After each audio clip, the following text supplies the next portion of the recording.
The number of billionaires on Forbes' 35th annual list of the world's wealthiest exploded to an unprecedented 2,755, 660 more than a year ago. Altogether, they are worth $13.1 trillion, up from $8 trillion on the 2020 list. Jeff Bezos is the world's richest person for the fourth year running, worth $177 billion, up $64 billion from a year ago as a result of surging Amazon. Elon Musk is the biggest gainer in dollars terms as he rocketed into the number 2 spot with $151 billion fortune. Bernard Arnault holds on to his spot at number 3, but his fortune doubled to $150 billion. He is the owner of Louis Vuitton and Christian Dior.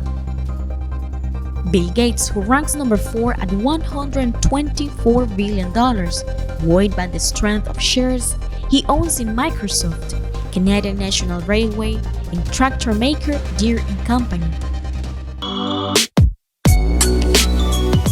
Mark Zuckerberg at $97 billion. He's worth an eye-popping $42.3 billion, more than a year ago. Facebook shares have risen 80% in the past year. Warren Buffett is the world's 6th richest person, worth $96 billion. It's the first year since 1993 that he revered investor running Berkshire Hathaway has not appeared in the top 5. Larry Ellison, net worth $93 billion, source of wealth, software. He is from Lanai, Hawaii. Larry Page, net worth $91.5 billion, source of wealth, Google. He is from Palo Alto, California. Sergey Brin, net worth $89 billion, source of wealth, Google. He is from Los Altos, California. Mukesh Ambani, net worth $84.5 billion, source of wealth, diversified. He is from Mumbai, India. Nowadays, there is much talking about inequality, about how the 1% of the richest people in the planet have much more than any other person. And this inequality is also global. Shocking, isn't it?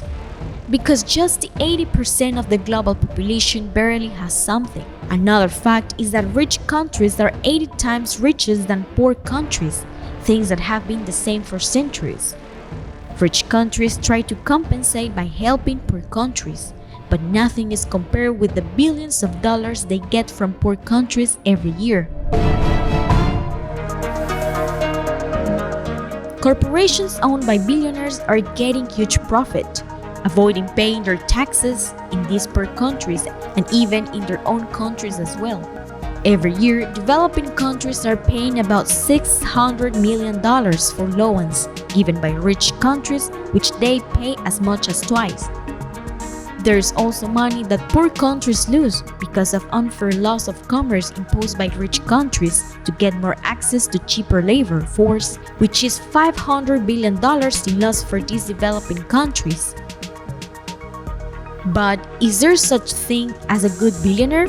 After all they think they have given us so much, is it a myth that there are benevolent billionaires? Whether or not billionaires should exist, they do. And some are giving back. So let's imagine that there are not immoral billionaires, the ones who claim to be good. They probably didn't kill anybody to get to the top, and unlike certain so-called self-billionaires. But at a time of massive inequality, shouldn't they give up a whole lot more?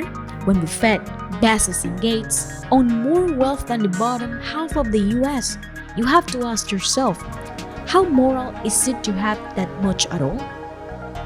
It can be right that the wealth of our planet is becoming so concentrated in the hands of such a tiny number of people. The only reasonable response seems to change the rules.